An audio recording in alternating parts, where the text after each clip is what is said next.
आ जाओ, आगे की आज की क्लास शुरू करते हैं, जो इसका पार्ट 2 होगा। ठीक है, हम पढ़ रहे थे forms of market, class 11th economics, micro economics में। तो हमने अपने लास्ट डे की क्लास में हमने क्या पढ़ लिया था? परफेक्ट कॉम्पिटिटिव मार्केट पढ़ लिया था। मार्केट बेसिकली हमने 3 तरह की पढ़नी है, एक परफेक्ट, एक मोनोपोली और एक मोनोपोलिस्टिक। ठीक है, आज आपके सामने बोर्ड पे लिखा हुआ है मोनोपोली मार्केट। मोनोपोली को पहले इधर देखो, मोनोपोली जो वर्ड बना है, ठीक है, ये आपके 2 वर्ड से बना है, एक मोनो और एक पोलस। ठीक, मोनो का मतलब होता है सिंगल, और जो पोलस वर्ड है, मोनो प्लस पोलस मिला के मोनोपोली बनाया गया। पोलस जो है उसका मतलब होता है ओनर या प्रोड्यूसर। ठीक है, सिंगल ओनर, यानी कि मोनोपोली को अगर आप कंबाइन करिए तो इसका मतलब क्या बन रहा है? Single owner. अब ओनर कौन होता है? गुड्स एंड सर्विसेज का। गुड्स एंड सर्विसेज का जो ओनर होता है वो प्रोड्यूसर ही होता है। ठीक है,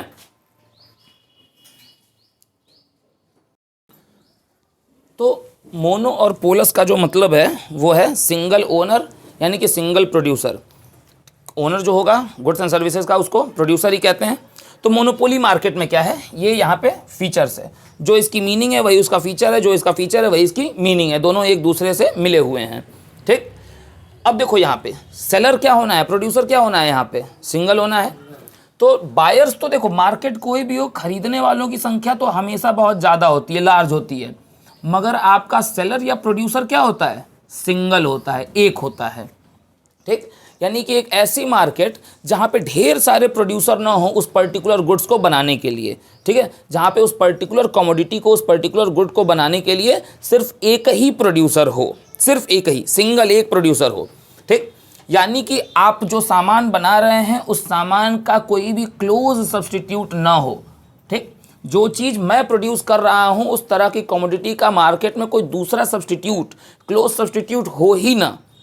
ठीक, तो इकलौता मैं ही तो फिर प्रोड्यूसर रह गया ना, क्योंकि अगर सब्सटीट्यूशन मिलने लगे मेरी चीज़ों के, जैसे मैं चाय बना रहा हूँ और इस दुनिया में अगर चाय का कोई सब्सटीट्यूट हो ही ना, सब्सटीट्यूशन तो उसका कॉफ़ी है, अगर सोचो कॉफ़ी है ही नहीं तो चाय और चाय का producer is the only producer. तो इस तरह की मार्केट से क्या अराइज होगा? मोनोपोली अराइज होगी। यानी कि आप जो कमोडिटी बना रहे हैं, आप जो प्रोडक्ट बना रहे हैं, उसका कोई भी क्लोज सब्सटीट्यूशन नहीं है आपके गुड्स का। ठीक, अब जब कोई भी क्लोज सब्सटीट्यूशन नहीं है तो आप हमेशा चाहेंगे कि नहीं चाहेंगे कि आप अकेले इकलौते प्रोड्यूसर बने रहें, और मार्केट को अकेले कौन एंजॉय करे? सिर्फ आप एंजॉय करें। ठीक है, जो भी मन में आए वो प्राइजेस मैं रखूंगा। अच्छा ये बताओ, अगर तुम सिंगल प्रोड्यूसर हो किसी भी चीज़ के, ठीक, तो तुम जो मन में आए वो प्राइस मांग सकते हो ना कंज्यूमर से। कंज्यूमर देगा कि नहीं देगा? बिल्कुल देगा सर, उसको नीड है आपके गुड्स की, वो देगा, वो भाग ही नहीं सकता है। आप जो भी प्राइस रख लो वो देगा आपकी प्राइजेस। ठीक है, तो कोई क्लोज सब्सटीट्यूट नहीं होता है, नो क्लोज सब्सटीट्यूट। अब जब ऐसा होता है तो जो कल हमने मोनोपोली में पढ़ा था, सॉरी परफेक्ट में पढ़ा था, कि एंट्री और एग्जिट जो होती है वो फ्री होती है, फ्री एंट्री फ्री एग्जिट। ठीक है, जब आप सिंगल प्रोड्यूसर हैं तो आप फ्री एंट्री फ्री एग्जिट करवा ही नहीं सकते। ठीक भाई, आपका कोई क्लोज सब्सटीट्यूट है ही नहीं। आप अगर मेरे क्लोज सब्सटीट्यूट बन जाएं, ठीक है, तब तो आप इस मार्केट में कदम रखेंगे ना, बीइंग एज अ प्रोड्यूसर। जब आपके पास कोई सब्सटीट्यूशन मेरे नाम का है ही नहीं, मेरे प्रोडक्ट का कोई सब्सटीट्यूशन है नहीं, मैं जो भी बना रहा हूँ उसका कोई सब्सटीट्यूशन है ही नहीं, तो आप मार्केट में एंट्री कर पाएंगे क्या? आप मार्केट में एंट्री नहीं कर सकते। यानी कि फ्री एंट्री तो बैन हो गई, रिस्ट्रिक्ट हो गई, और फ्री एग्जिट मैं करूँगा नहीं, इकलौता मैं ही प्रोड्यूसर हूँ। मैं भी अगर एग्जिट कर जाऊँगा तो फिर प्रोड्यूसर कौन रहेगा? है कि नहीं? तो फ्री एंट्री और फ्री एग्जिट पे पूरी तरह से रिस्ट्रिक्शन होता है। इसलिए प्राइजेस पे, आप सिंगल प्रोड्यूसर हैं तो प्राइजेस पे आपका क्या होता है? फुल कंट्रोल, पूरा कंट्रोल होता है प्राइजेस पे। फुल कंट्रोल ऑन प्राइजेस लिख लो, या फुल कंट्रोल ओवर प्राइजेस लिख लो, कीमतों पे पूरा आपका कंट्रोल है। और मोनोपोली मार्केट की सबसे बड़ी जो आपकी फीचर है, सबसे बड़ा फीचर है, वो ये है, ब्रैकेट में मैंने लिखा हुआ है प्राइस डिस्क्रिमिनेशन, कीमतों में भेदभाव। मतलब मान लो ये एक प्रोडक्ट है जिसको बनाने वाला सिर्फ एक मैं ही हूँ, और कोई इस प्रोडक्ट को बनाता ही नहीं है। ठीक है, और अब मुझे मान लो मन है एक सेक्शन ऑफ द सोसाइटी को एक्स रेट पे देने का, दूसरे सेक्शन ऑफ सोसाइटी मुझे पसंद नहीं है वहाँ के लोग, तो मैं उन लोगों को यही सामान बढ़ा के बेचूंगा कीमत, फिर भी वो मना कर पाएंगे क्या? नहीं, क्योंकि उनको नीड है इसकी। ठीक है, तो प्राइस डिस्क्रिमिनेशन मैं कर सकता हूँ। जैसे अगर ये चीज़ ईजिली अवेलेबल है मार्केट में तो मैं अगर 10 रुपये का सामान 12 में बेचूंगा तो तुम टोक दोगे ना कि सर 10 का सामान 12 में क्यों बेच रहे हो, ठीक है, इसकी तो कीमत 10 है, ठीक। मैं कहूँगा मेरा मन, मैं 10 का 12 में बेचूंगा, क्या कर लोगे? अरे उसको तो आपने 8 रुपये में दिया, मैं कहा मेरा मन, मैं 8 रुपये में दूंगा, क्या कर लोगे, ठीक है। तो ये आप परफेक्ट कंपटीशन में ऐसा नहीं कर सकते, कर सकते थे नहीं, मगर मोनोपोली में आप बिल्कुल ऐसा कर सकते हो। आप 10 के सामान को कुछ अपने फेवरेबल लोग हैं उनको 8 में बेचो, कुछ अपने नहीं फेवरेबल लोग हैं नॉन फेवरेबल उनको 12 में बेचो, ठीक है। अच्छा एक और बात, इस तरह का फुल कंट्रोल ओवर प्राइसेस है। तो एक फर्म जो होती है वो मोनोपोली मार्केट में क्या होती है, firm under monopoly market, monopoly market में एक फर्म क्या होती है, प्राइस मेकर होती है। कीमतें हम खुद डिसाइड करते हैं, कोई और नहीं। Firm is a price maker not a price taker.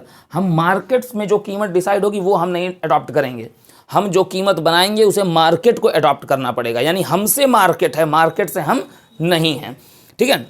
अब इसमें एक एग्जांपल है। अच्छा एक और चीज़, इस तरह की मार्केट भी लॉन्ग रन में एग्जिस्ट नहीं कर सकती कभी भी प्रैक्टिकली। कल हमने पढ़ा था जो वो एग्जिस्ट कर रही थी क्या, परफेक्ट कंपटीशन शॉर्ट रन में कर सकती है, लॉन्ग रन में तो नहीं कर सकती। मोनोपोली भी शॉर्ट रन में कभी कभार हो जाती है, लॉन्ग रन में नहीं हो। अरे मोनोपोली को हम लोग कहते हैं ना यार, उसकी बड़ी मोनोपोली वहाँ चल रही है, एक छत्र राज, एक छत्र अधिकार जो है वो सब आपका है, सब फुल कंट्रोल, पूरा कंट्रोल आपका है, ठीक है, उस सिस्टम पे। तो जब पूरा सिस्टम पे आपका कंट्रोल है तो आप डिस्क्रिमिनेशन नहीं करेंगे, ये तो हर जगह है यार। जब आपके ऊपर, आपके पास फुल कंट्रोल किसी भी चीज़ का आ जाता है तो डिस्क्रिमिनेशन कोई भी करना शुरू कर देता है। बीइंग एज अ प्रोड्यूसर हम करेंगे, ठीक है। तो this type of market will never exist in practical world in long run. एक बार और बात हो गई, ये वापस से वो चीज़ लिख लेना। अब दूसरी ज़रूरी इसेंशियल चीज़ वो ये है कि कुछ लोग इसका एग्जाम्पल पूछते हैं, जब ये मार्केट एग्जिस्ट ही नहीं कर रही तो इसका एग्जाम्पल कैसे होगा।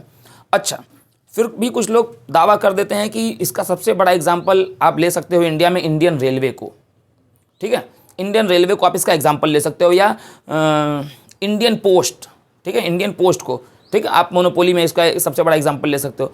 मैं सिरे से इसको खारिज करता हूँ। बुक्स में अगर लिखा हुआ है, आपके टीचर अगर आपको ये चीज़ कहते हैं एग्जाम में लिखने को, तो आप शौक से लिखो, ये पर्सन बाय पर्सन वेरी करता है। मैं पर्सनली इस चीज़ से अग्री नहीं करता हूँ। क्यों? क्योंकि अगर इन फीचर्स पे सब पे बात करें तो माना कि इंडियन रेलवे सिंगल प्रोड्यूसर है, रेल रूट पे इंडियन रेलवेज़ की ही ट्रेनें चल रही हैं और किसी की नहीं चल रही है। मेरे नाम की ट्रेन चल रही है क्या? तो इंडियन रेलवे की ही चल रही है, फुल कंट्रोल है उनका। मगर सिंगल सेलर हैं वो, रेल रूट पे वो सिंगल है। कोई प्राइवेट एंटिटी अपनी ट्रेन चला रही है क्या, अलग से अपना एक ट्रैक बगल में बिछा के, यहाँ से हम एक अपना अलग से ट्रैक बगल में से बिछा लेते हैं और यहाँ से मेरी एक ट्रेन चलेगी। इसकी परमिशन इंडियन रेलवे ने दी नहीं है, यानी कि restriction on free entry free exit तो है, वो बात तो सही है, ठीक है। कोई क्लोज सब्सटीट्यूट, ये वाली बात खत्म हो गई। यहाँ से अगर आपको मुंबई जाना है तो अगर रेलवे अगर वाकई में एग्जाम्पल होता, ध्यान से सुनना मेरी बात, तो आपके पास सिर्फ रेल रूट ही होता जाने के लिए। भाई मुझे रेल रूट नहीं पसंद है, मुझे being as a producer railway पसंद नहीं आया, तो मैं कहा मैं रोड से चला जाऊंगा, ठीक है, मैं बाई प्लेन चला जाऊंगा। वाटरवेज की अगर सुविधा यहाँ से उपलब्ध है तो मैं वाटरवेज से चला जाऊंगा। पॉसिबिलिटी है कि नहीं? यानी कि क्लोज सब्सटीट्यूशन रेलवे को उपलब्ध है कि नहीं? मुझे यहाँ से अगर लखनऊ जाना है तो क्या मेरे पास सिर्फ रेलवे ही इकलौता साधन है जाने का? बाई रूट, बाई रोडवेज हम जा सकते हैं कि नहीं जा सकते हैं? जा सकते हैं। अपनी सेल्फ, या तो सेल्फ व्हीकल मैं यूज़ कर लूँ और या तो मैं पब्लिक ट्रांसपोर्ट यूज़ कर लूँ, रोडवेज बस यूज़ कर लूँ, या तो अपना पर्सनल व्हीकल जो भी है वो यूज़ कर लूँ। तो क्लोज सब्सटीट्यूशन वाली बात तो कैंसिल हो गई, यानी कि रेलवे जो है वो मोनोपोली का एग्जाम्पल नहीं है। अभी और आते हैं, प्राइस डिस्क्रिमिनेशन को मत भूलिए सर, बिल्कुल। रेलवे का प्राइस डिस्क्रिमिनेशन करता है क्या आपके साथ? ठीक, मैं एक बार पढ़ा रहा था, जब ये ऑनलाइन भी रिकॉर्डिंग नहीं होती थी, तो एक बच्चे ने कहा कि जी सर करता तो है, ठीक है। जैसे यहाँ से आपको वाराणसी जाना है तो अलग अलग फेयर रेट हैं। जैसे एक अगर आप नॉर्मल टिकट लेते हो तो उसका एक रेट है, स्लीपर क्लास का टिकट लेते हो तो उसका एक रेट है, एसी का लेते हो तो एक रेट है, रेट्स अलग अलग हैं। तो कीमतों में भेदभाव तो है। यहाँ से बनारस हम तीनों लोगों को जाना है, ठीक है, मगर कीमतों में तीनों लोगों के अंतर तो है, प्राइजेस तीनों अलग अलग चुका रहे हैं। मैंने उससे ये बोला, अरे मेरे भाई, ये तो रेलवे अपनी सर्विसेज का पैसा न ले रहा है, प्राइस डिस्क्रिमिनेशन क्या कर रहा है? एसी चाहिए तो उस सर्विस का पैसा दो। प्राइस डिस्क्रिमिनेशन तब होता कि आप अमीर दिख रहे हैं, आपको सेम प्राइस पे एसी का टिकट मिलेगा, तुम गरीब दिख रहे हो यार, ठीक है, हट भाग जाओ यहाँ से, तुमको वो बगल में वो जो सबसे सस्ता वाला है जनरल का टिकट तुमको मिलेगा, तब ना डिस्क्रिमिनेशन होता है कि भाई 100 रुपये लेके मैं भी खड़ा हूँ, 100 रुपये लेके तुम भी खड़े हो, हम दोनों को वाराणसी जाना है, आपकी बहुत वो है तो आपको बैठने को जगह मिल गई, नहीं अरे सर आप हैं, आप बिल्कुल एसी में बैठिए, आइए इसी 100 रुपये में, ठीक, तुम गरीब नज़र शकल से ही गरीब नज़र आ रहे हो, तुम बैठो चलो जनरल में। ऐसा कर रहा है क्या रेलवे? अगर मेरे पास पैसा है, मैं अफोर्ड कर सकता हूँ, ठीक, तो मैं जिससे मन में आए उसमें जाऊँ, पैसा नहीं है, गरीब हूँ, तो मैं फिर जो मेरी उसके हिसाब से कंडीशन बनेगी मैं उसमें जाऊँगा। यानी कि प्राइस डिस्क्रिमिनेशन भी नहीं कर रहा है। कोई क्लोज सब्सटीट्यूशन अवेलेबल है रेलवे का? बहुत से अवेलेबल है ना। मुझे यहाँ से बेंगलुरु जाना है तो मेरे लिए सबसे बढ़िया है, अगर मेरे पास पैसा नहीं है तो मैं रेलवे से चला जाऊँगा। इमरजेंसी है, मेरे पास अपनी गाड़ी है, ठीक है, मैं गाड़ी चला जाऊँगा। पैसा है और इमरजेंसी है, मैं यहाँ से अपने नियरेस्ट एयरपोर्ट पे जाऊँगा, वहाँ से फ़्लाइट पकड़ूँगा और चला जाऊँगा, है कि नहीं।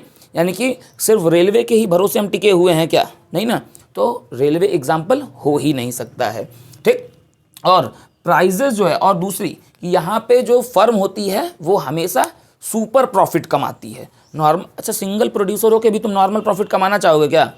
तो इकलौता मैं ही प्रोड्यूसर हूँ, हर जगह मैं हूँ, तो मैं जो चाहूँगा वो कीमत रखूँगा, तो मैं नॉर्मल प्रॉफिट पे तुमसे बातचीत करूँगा क्या कंज्यूमर से?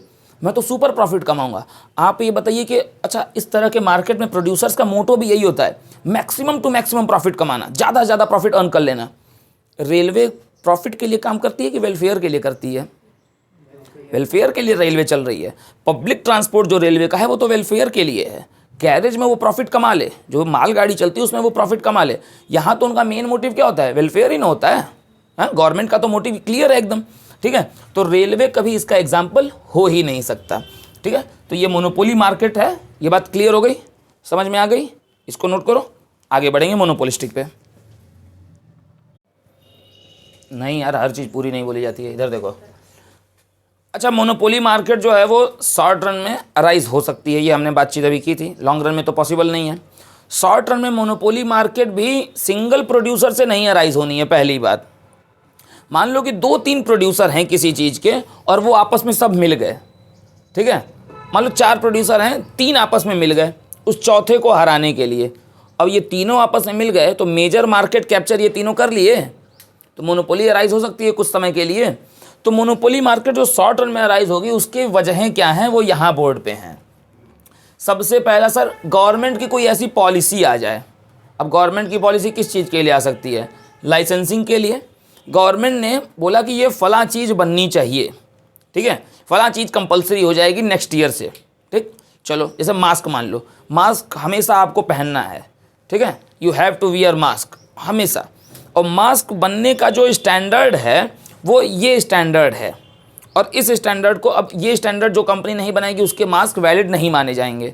गवर्नमेंट ने एक स्टैंडर्ड सेट कर दिया, ठीक है। तो मैं अपना टेंडर लेके गया, आप अपना टेंडर लेके गए, सब अपना अपना लेके कि सर ये हम ये मास्क बनाते हैं, चेक कर लो सर ये स्टैंडर्ड। और गवर्नमेंट ने कह दिया कि ये स्टैंडर्ड जो है वो हमारी बनाई हुई ये एजेंसी अगर कहेगी कि ये इस स्टैंडर्ड पे है तो ही ठीक है, नहीं तो नहीं।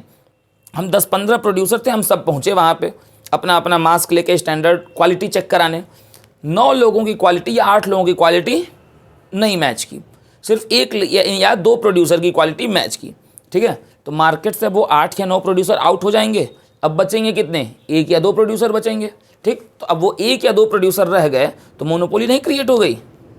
अब वही एक प्रोड्यूसर मान लो फॉर एग्जांपल एक ही रह गया, तो अगर एक ही प्रोड्यूसर रह गया, ठीक है, जैसे वो कौन सा मास्क था, N95 ना, ठीक है। अब N95 मास्क बनाने की क्वालिटी स्टैंडर्ड चेक पे सिर्फ एक ही प्रोड्यूसर वहाँ पे अप्रूव हो पाया, बाकी 9 नहीं अप्रूव हो पाए, तो भैया अब उसकी मोनोपोली मार्केट में हो जाएगी, हैं?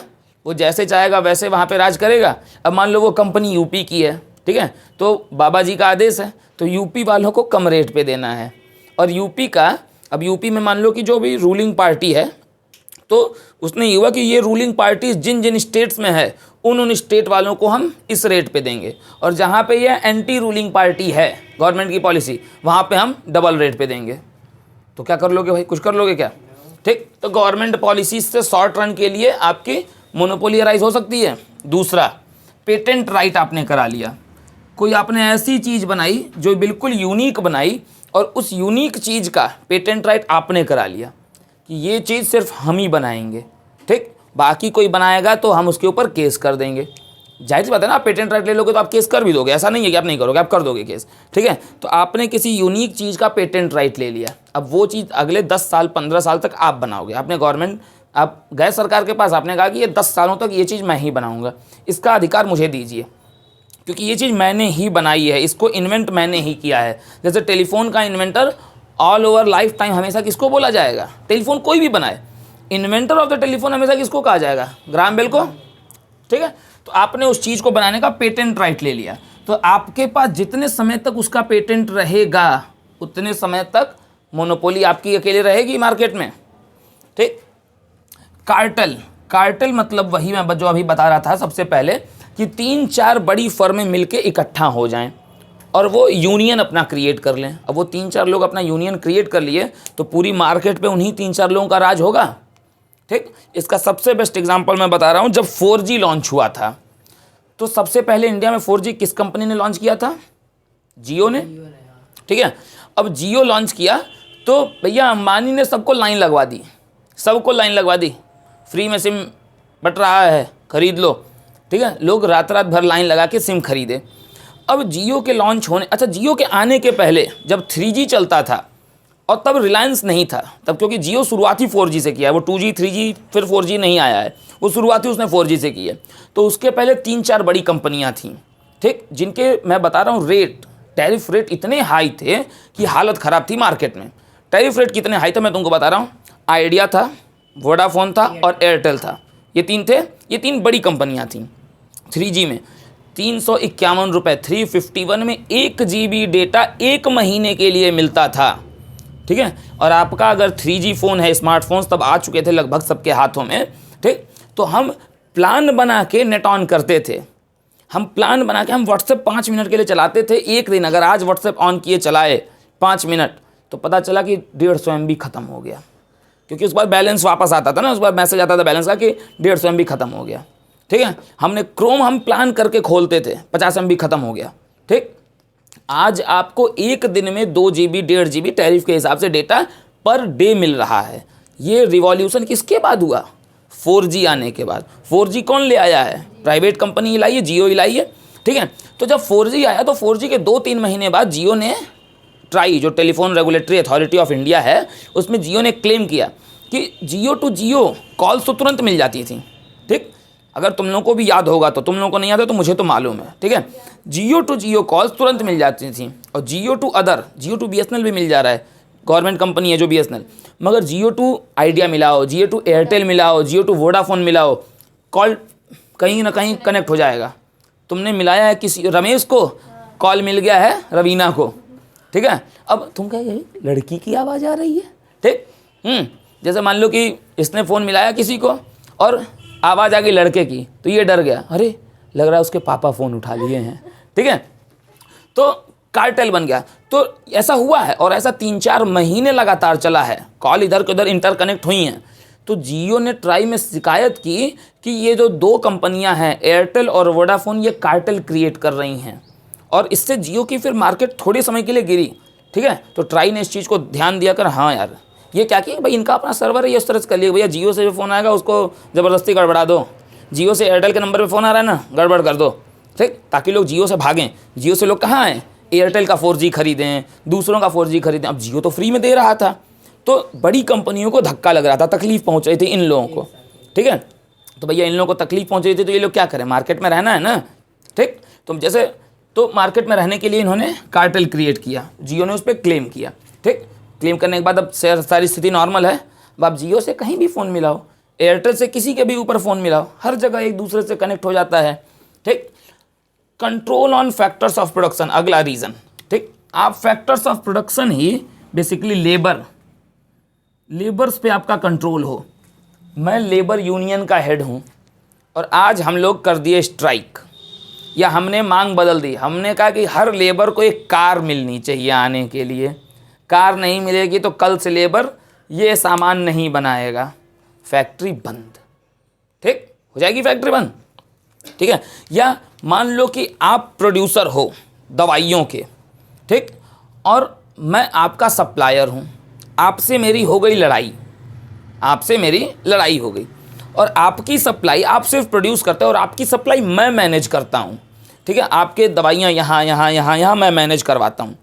आपने मुझे अपने टीम से निकाल दिया, आपको लगा कि अरे यार ये तो नॉर्मल आदमी है, इसको भगाओ, दूसरे को हम रख लेंगे।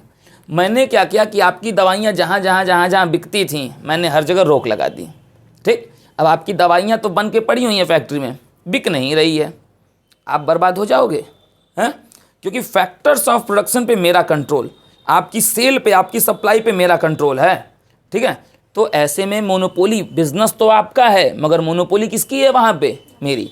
तो ऐसे केस में फैक्टर्स ऑफ प्रोडक्शन पे अगर आप कंट्रोल कर लेते हैं तो भी आप पर्टिकुलर समय के लिए, थोड़े समय के लिए मोनोपोली अराइज हो जाएगी कि नहीं। क्लियर हो गई बात।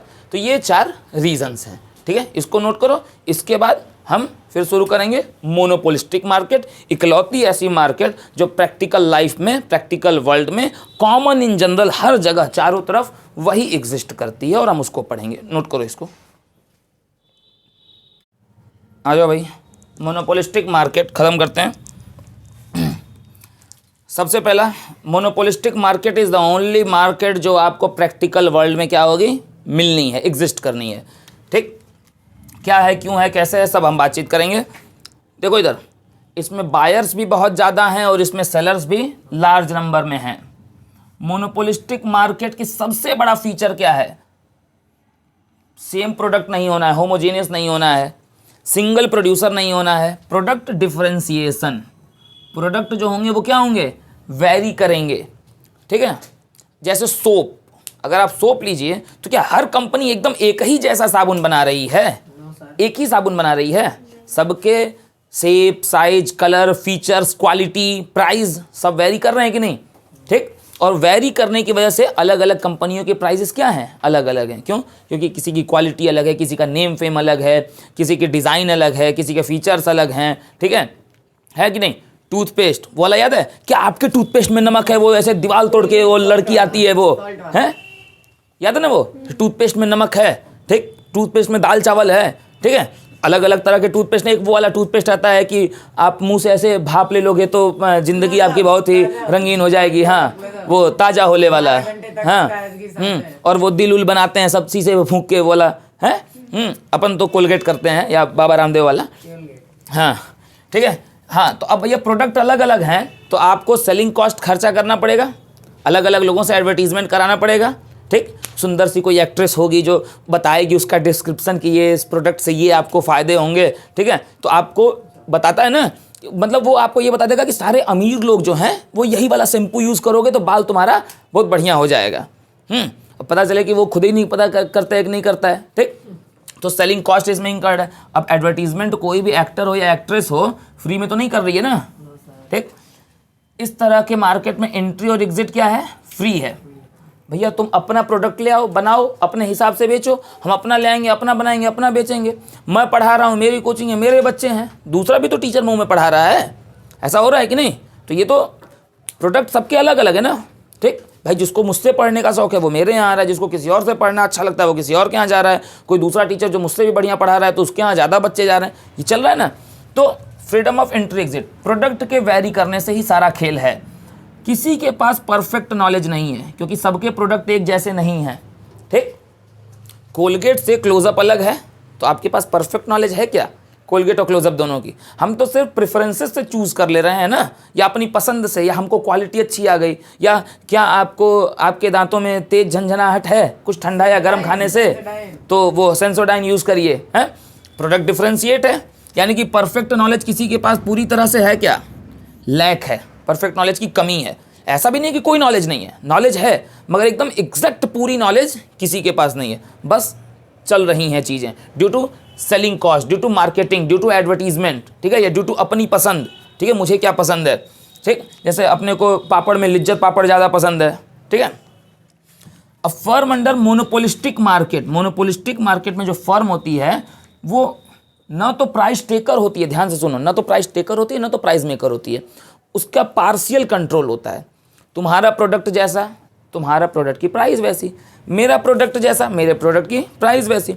किसी का सस्ता प्रोडक्ट है, क्वालिटी नहीं है, ठीक है, तो वो छोटे मार्केट में बिकेगा, बड़ा महंगा अमीरों का प्रोडक्ट है तो अमीरों के मार्केट में बिकेगा, ठीक है। मिडिल क्लास का प्रोडक्ट है, मिडिल क्लास में बिकेगा, ठीक है। तो यहाँ पे पार्शियल प्राइस मेकर होते हैं, वो पूरी तरह से फुल प्राइस मेकर नहीं है। जैसा प्रोडक्ट, जैसी क्वालिटी, वैसी कीमत वो डिसाइड करेगा। यानी कि फुल कंट्रोल भी नहीं है और ऐसा भी नहीं है कि पूरी तरह से छोड़े हुए हैं।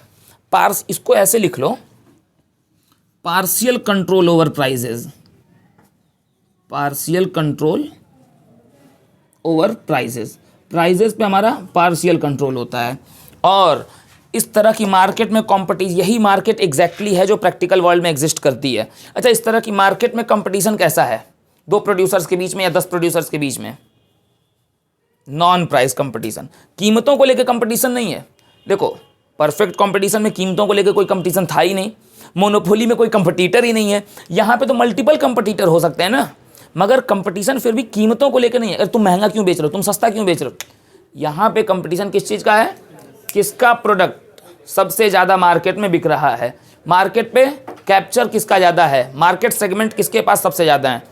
ये सब बाहर शोर करना शुरू कर दिए हैं क्या? चलो ठीक है, तब आज की, हाँ ठीक है, आ गए सब, नेक्स्ट बैच की बात शुरू हो गई है। तो ये नोट हो गया, यहाँ तक बात समझ में आ गई।